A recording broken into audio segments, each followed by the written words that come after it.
Blacks in Technology. Blacks in technology. Blacks in technology. Blacks in technology. Blacks in technology. Blacks in technology. Okay. All right, what's up, everybody? Welcome to the 17th episode of the Blacks in Technology audio podcast. I'm your tech host for the night, Greg Greenlee, owner and founder of the Blacks in Technology community site. You can check us out at www.blacksintechnology.net. You can also follow us on Twitter. It's at Black in Technology, and that's BLKINTECHNOLOGY.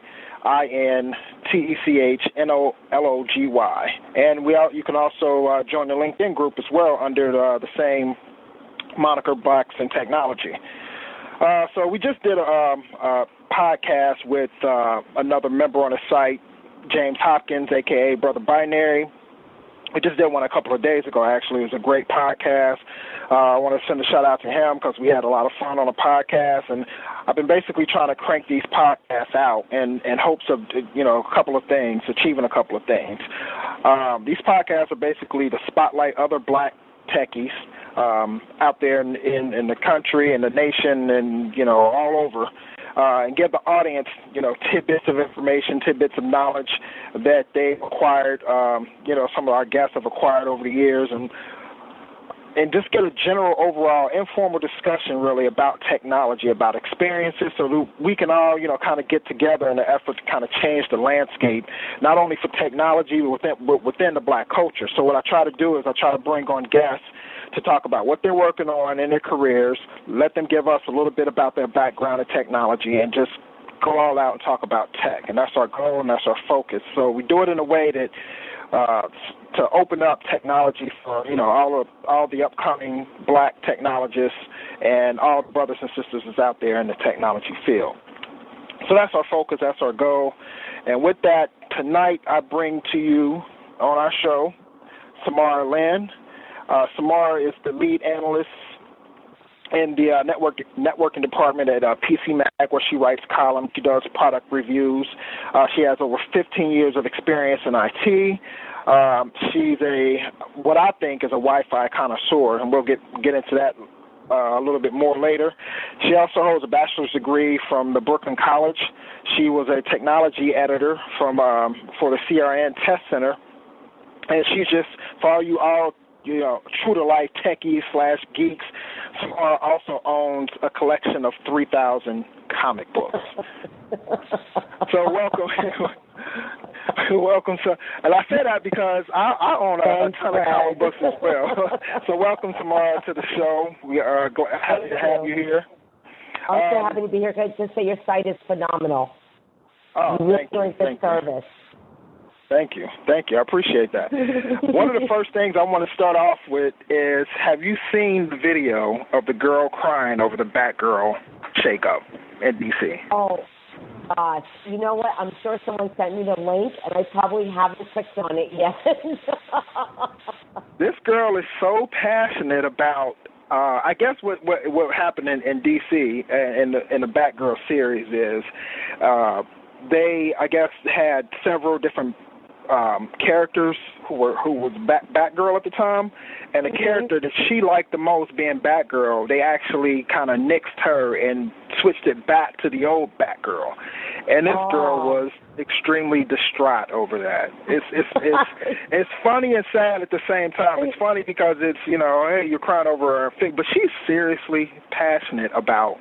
I guess it, when some people have a emotional connection to the comics and the storylines, and to the characters and things like that, and she actually is talking about how it helped her through a period. I think she might have had a cancer scare, and it kind of helped her when she couldn't go and talk to anybody else. She kind of immersed herself in the Batgirl comic books, and it kind of helped her out. So that's a real good thing to take away from it, but it's something to watch.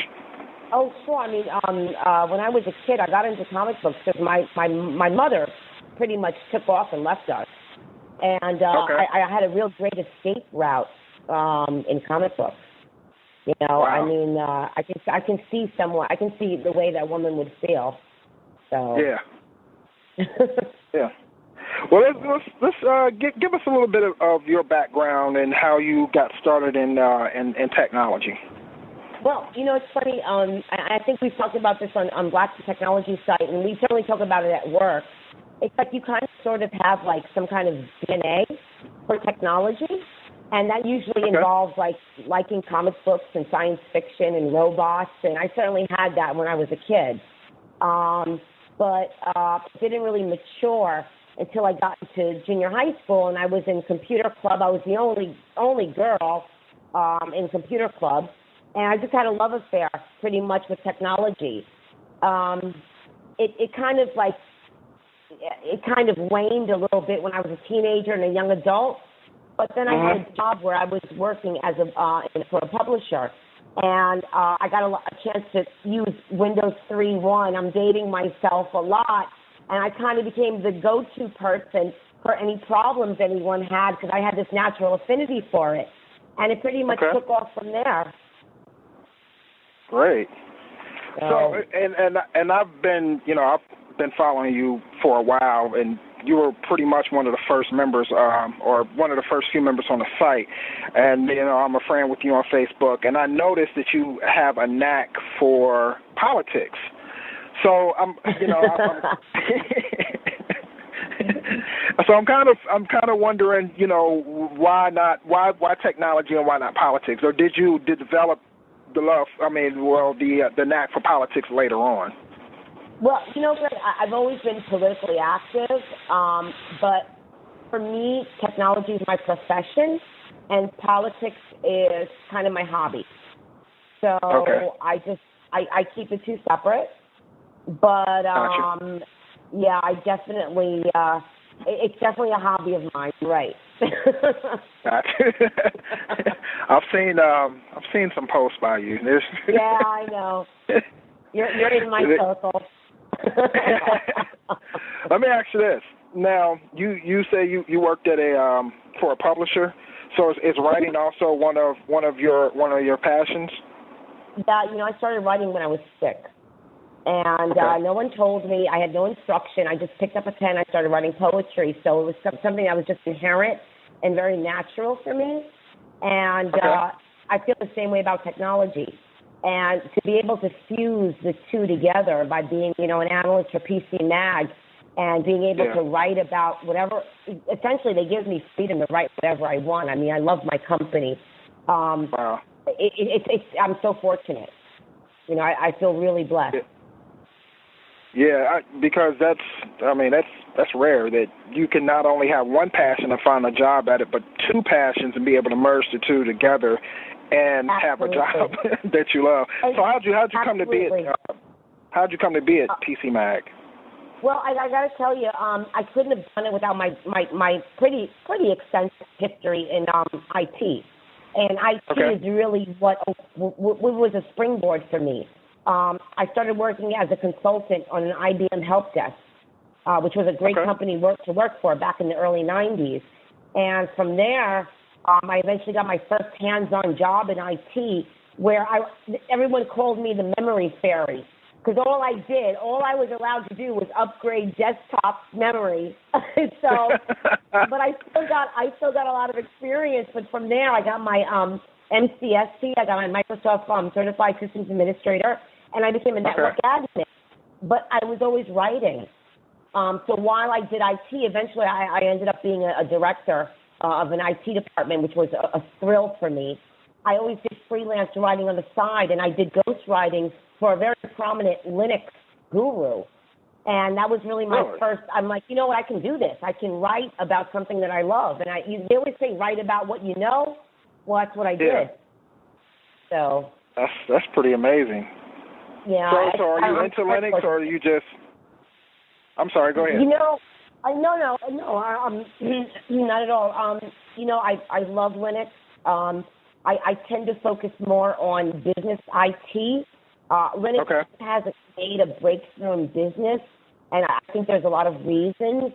One of the reasons is because the sport is... Real quick, I don't mean to interrupt you, but that actually is a question that a person had emailed me. I kind of put out there, you know, if you have any questions for Samara Lynn, please send it. But that actually runs into one of the questions: is Linux ready to be used in a desktop environment and dethrone Windows? And if not, will it ever be? And what will it take? You know what? I don't think Linux is in danger of dethroning Windows. I think mobile platforms much more are in that position. Okay. I think, like with Android, because of that open sourceness, I think it's just too fragmented for most IT departments. IT and business tend to be very conservative. They don't want a lot of changes. They don't want to have to go through a lot of developers in the open source community to get answers. So I don't see that happening. I think it's an excellent desktop for home. I use Ubuntu at home. I think it's wonderful. I don't see it dethroning Windows anytime soon in business. Great. I definitely agree with that as well. I use Ubuntu on my laptop, but just like you stated, in business, they want something that's solid and something that's reliable, and something that, you know, they'll have definite support on for their users. And so, yeah, definitely. Absolutely. So you're you know, I've heard you mention, you know, you were going after a Wi-Fi certification, and I noticed that you do a lot of product reviews on Wi-Fi products. So would you consider yourself a Wi-Fi connoisseur? Is that okay for me to say? It's not a connoisseur. I think I'm definitely an enthusiast, and I get to test a lot of products. So I have a good judge of what works and what doesn't. My passion is networking, and now that's morphed into wireless networking. I absolutely love testing routers, and they're just getting more exciting and faster and more feature-packed as the years go by. It's really amazing how far networking has come since back in the 90s. It's amazing. Yeah. I mean, you can have a more powerful. I'm sorry, Greg. You have a more powerful wireless network at home than you could have a wired LAN like 5 years ago. Wow. Give us in speaking on that, give us 5 things, if you can, about Wi-Fi that we wouldn't ordinarily know, or perhaps we should know. Okay, well, I think one of the big things is how the technology is quickly evolving. We went from 8.0 to 11A, B, I would say maybe in the last 6, 7, 8 years. Now we have 8.0 to 11N, and I've been seeing products that have what's called 3x3, and now we're going to have next year 4x4 and routers with 4x4 antennas, which gives speeds up to 450, 600 megabits per second. I mean, we're getting some really incredible throughput with consumer routers. Plus, and that's from starting from 11 megabits per second with which was 8.0 to 11A or B, right? Exactly. Yeah. Exactly. And I use a pretty good testing tool called Ixia, where I can test the throughput, and I do it in a controlled environment, with every router I get. So I can see the evolution as I'm getting new routers every year. I mean, the speeds are pretty amazing. I think a couple of things we don't know how important it is to secure our routers. I know a lot of people still not changing the default administrator password, which anyone can easily get by Googling. If I have a Linksys router, I can go on Google and see what the default admin password is. That means I can hack into your router that much more easily. A lot of people still aren't using WPA2, which I think is a shame, and is really inexcusable at this point. I mean, Greg, do you remember that story of that guy who leached onto somebody else's router? It was a couple of months ago, and he got busted for child pornography because the owner of the router didn't have it properly secured. I actually didn't hear that, but that's not. You know, it's amazing that people are just taking Wi-Fi access for granted, and it's kind of like your home. Your data should be considered like your home. You have to protect it. Yeah. And they've been able to crack WEP for years now. So why people are still using that is, kind of beyond me. Greg, as a matter of fact, I'm seeing the newer routers, they don't even support WEP anymore. It's really? WPA or WPA2. Wow. I mean, what should be used anyhow? I mean, there's no reason why it shouldn't be used in today's technology. No, the only reason why to use like WEP or WPA is if you have really old legacy computers. But if you don't need to, if you just have a regular home, you got some iPads, you got a netbook, they all support WPA too. There's no reason not to use it for the average home user. Yeah. It just means that when anyone wants to connect, they have to put a password in, but so what? Yeah. Yep. So you're actually, I think I was reading that you were actually going to get certified in some type of Wi-Fi certification. Are you still on that road? Yeah, I have a couple of certifications already. I have TCP/IP, Exchange, Windows Server, but now everything's going to wireless, so I want to keep my skill set up. So I'm going for the CWTS, which is a Certified Wireless Technology Specialist. And I'm just about done with the book, and I should take the test in about 2 or 3 months. And I'm going to write from PC Mag how the book helped or didn't help me pass the exam. So if you look out on PC Mag, that'll be coming soon. Okay, great. Is that the only Wi-Fi cert out there? Are there other certs that you know of, or is that the most prominent one? That's the basic one. There's a couple of others. There's the Certified Wireless Technology Administrator, Specialist, just like an MCSE or any other certification, there are different levels.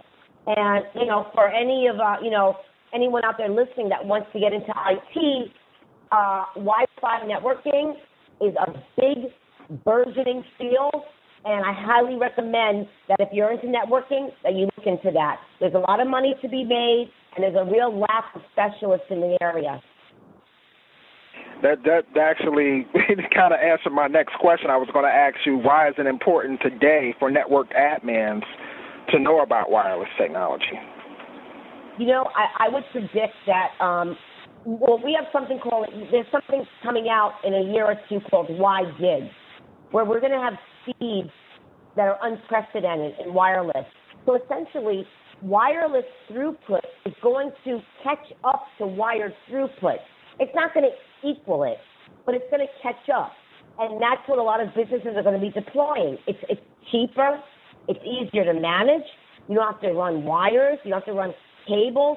And that really is the future of networking, especially as we continue to see the advent of mobile technology. Yeah, I agree. I kind of messed around a little bit when I was at an architectural firm a few years ago. I was a network admin there.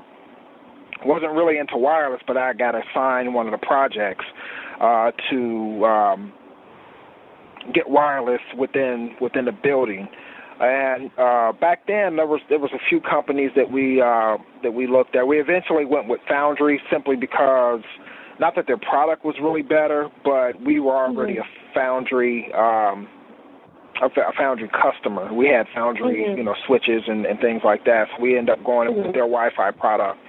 But tell us some of the things that, as a person that may be looking into wireless or setting up wireless in the enterprise, some things that they might, kind of be looking for in a product. Well, I think the biggest thing is there's two big things to consider for deployment. One is if it's outdoor or indoor. If it's outdoor, you're going to want to look at your access points, like from Meraki, from Aruba, Cisco, Juniper. You're going to, well, maybe not so much Juniper, but you're going to want to look at outdoor access points that can withstand weather, take a lot of users at one time. If you're just doing indoor deployments, there's a lot of good resources out there. If you're doing something large, you're going to want an access point as opposed to a router. But you want to look at things like the structure of the building, Are there a lot of concrete walls? Glass and metal affects your Wi-Fi signal. You're going to want to look at antennas, whether you need external antennas to boost the signal, whether you need repeaters. You want to take in distance, and range is a big factor when you're deploying Wi-Fi. Okay. And, of course, security. Oh, definitely. What tools are out there to kind of help you out with, because I think, I can't really remember, but there was actually some type of tool that I use, and I can't remember the name of it, to kind of survey, the signal and things like that within the building. Mm-hmm. Mm-hmm. There's two really good tools that I like. One is called Net Surveyor. What was that? I'm sorry. What was the first one again? You were kind of breaking up. Net Surveyor is a really good tool, and Wi-Fi Stumbler is another great tool. Both of them will show you how many access points are in an area, or routers, how many Wi-Fi networks are in your area, and it'll suggest like what channel to put a network you're deploying on, the least crowded channel. Because wireless networks use channels, for the signal. So if you're in an area that has a lot of networks, one channel might be more crowded than another. So you want these tools to show you what you can manually set a channel to get a better signal. Another important thing that these tools do is they show you signal to noise ratio. And that means how strong your signal will be amongst all of the other Wi-Fi networks in the area. So those are two really good, important tools that anyone deploying a Wi-Fi network can use. Okay, that's some really good information for people out there who are looking to deploy wireless in their office or within their enterprise. There's a tidbit of information right there from Samara Lynn. I had another question. One of our members, another female on the site actually wanted me to ask you, and that is what is it like, or has been like, as a woman in technology? For you? Boy. Wow.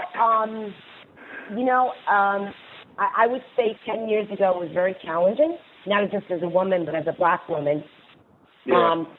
I heard I've had someone tell me, I remember I made a mistake with some configuration, and a gentleman told me, your biggest mistake was coming to work today. And, you really got to develop a thick skin.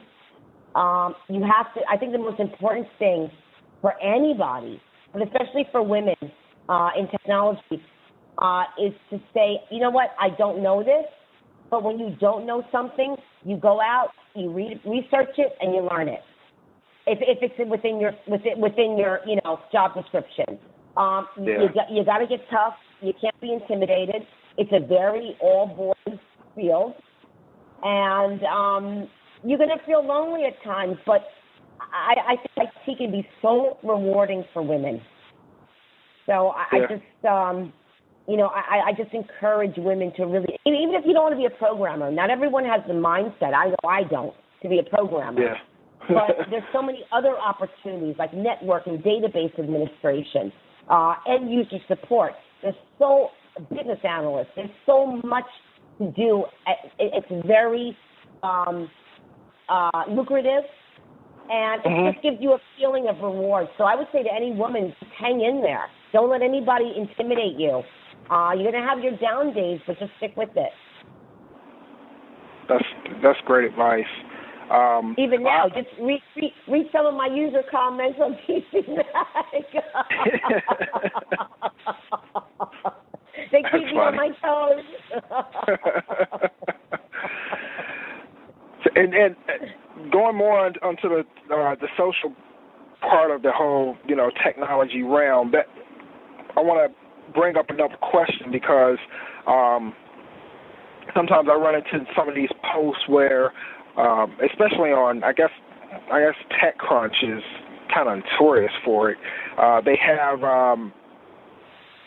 there's been like some controversy over women being on a panel or the lack of women being on a panel, and some of the women are kind of for it, some of them are against it, pretty much along the lines of, hey, we shouldn't be up here because we're women, we should be up here because of our own merits. And some of the other, women are kind of saying, well, hey, if they're willing to give us an outlet to speak and an outlet to speak about women being in technology, then we should take that and not, see it as a minus against us just because we're women. How do you kind of feel about that whole thing? I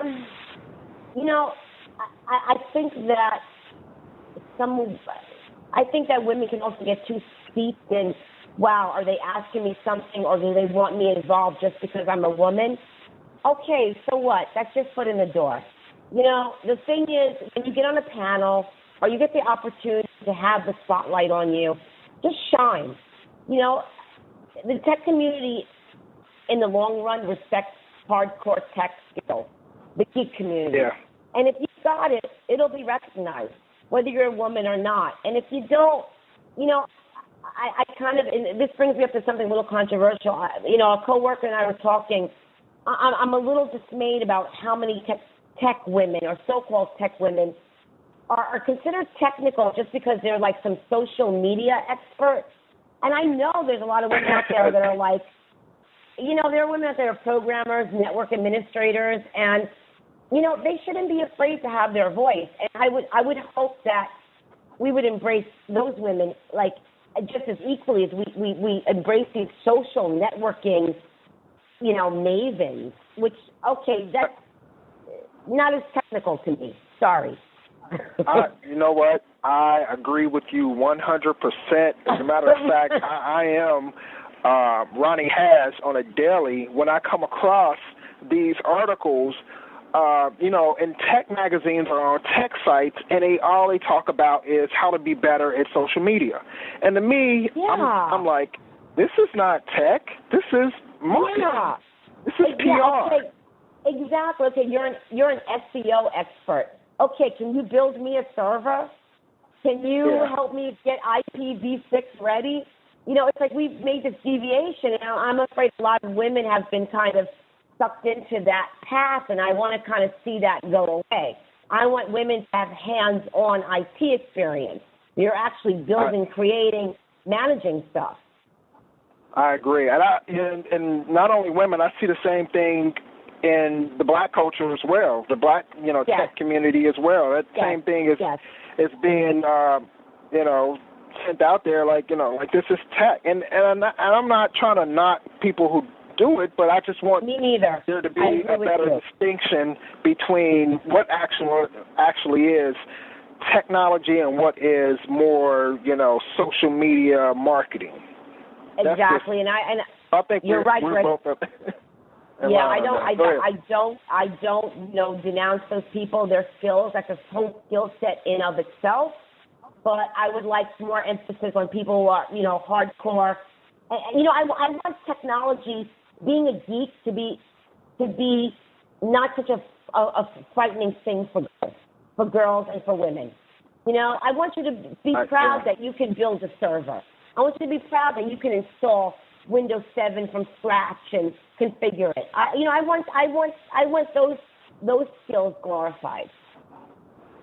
I agree. I mean, that's one of the biggest reasons why I started the Blacks in Technology site is to, put more of an emphasis on technology and techies, and not, the whole, not the whole social media aspect of it, and also to present it in a better light for our community, to let them know that, hey, I'm the same as you. I look like you, talk like you, probably listen to the same music as you, and this is just another part of me. Technology. It's a passion of mine. And it's the same. With comic books. I like comic books. That it doesn't make me, but it enhances me as a person. So right. That's our little social spill for this episode. We always get into these. That's our rant. Exactly. Now, another question.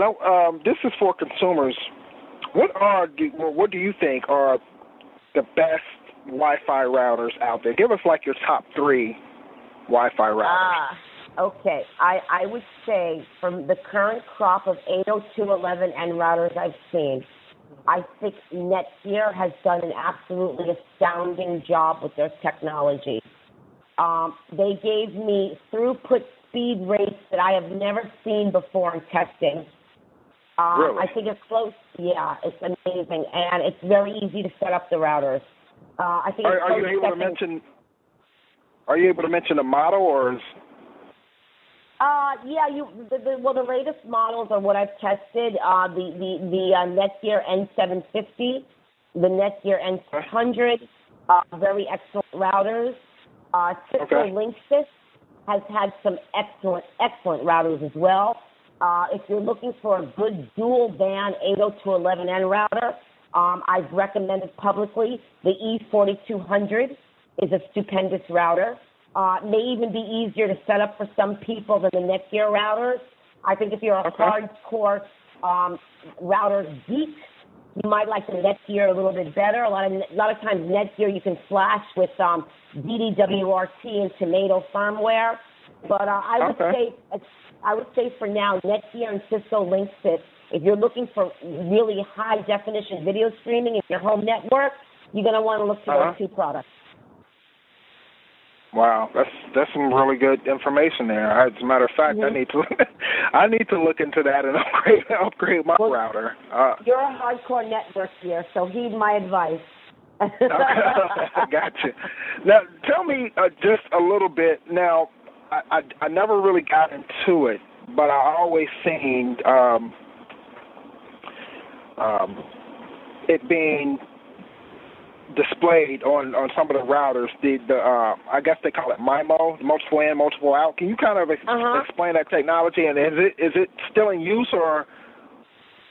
Oh yeah, sure. That's the newest antenna technology, and what it does, it does what's called multi-path signaling.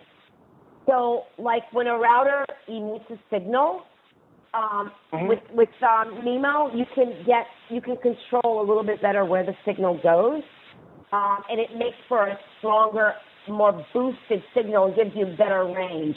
But yeah, that's the MIMO. That's the hot thing right now. That's the buzzword, and it's a very good technology, and it's resulting in very good throughput. Huh. So the routers that you go ahead. Yeah, I would say most of the routers I test currently have that technology. Oh, okay. And I guess that, because the signal is stronger, that helps with, if you're into streaming and things like that as well. Oh, absolutely. It's a way to direct the signal a little bit better because a Wi-Fi signal tends to scatter. It's like if you have water from a hose. If you have water from a hose, you put your finger on it, it just kind of jettisons out everywhere. With MIMO, you can kind of control a little bit more the signal path, and that way you get a stronger, more robust signal. So. Excellent. And I've seen it give better throughput in routers. Huh. Excellent. Well, I definitely have to look into that. I'm in need of an upgrade. One thing I want to say, Greg, though, not just on the MIMO, but also you want to look at the 3x3. It's called triple spatial streaming antennas. Netgear uses it. Cisco Linksys uses it. They give you like throughput on the 802.11n band up to like 350 megabits per second.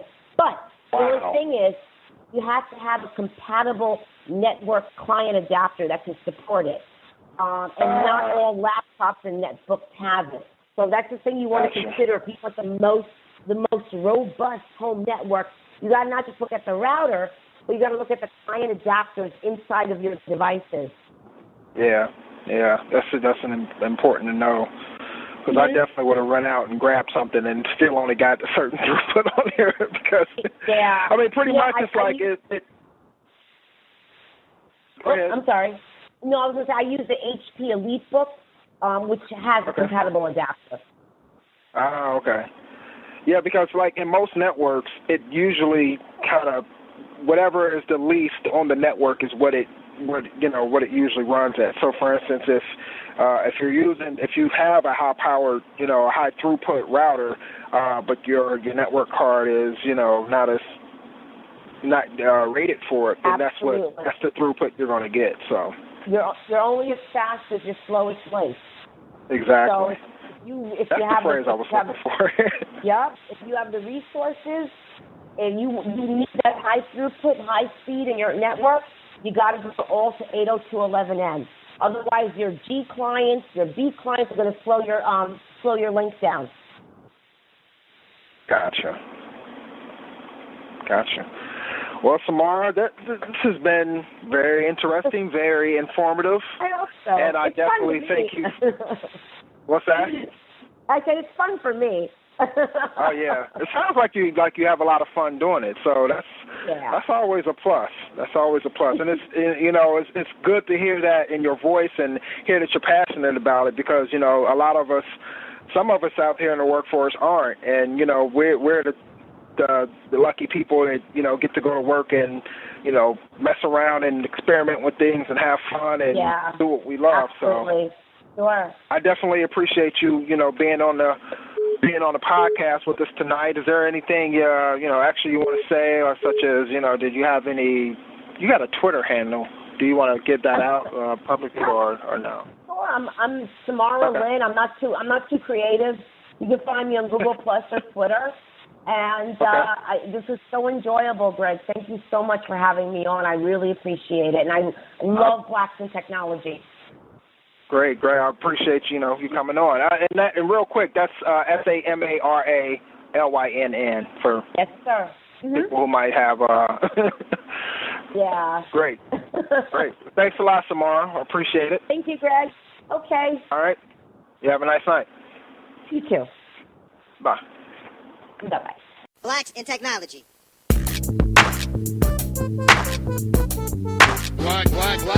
Blacks in Technology. Blacks in Technology. Blacks in Technology. Blacks in Technology. Blacks in Technology.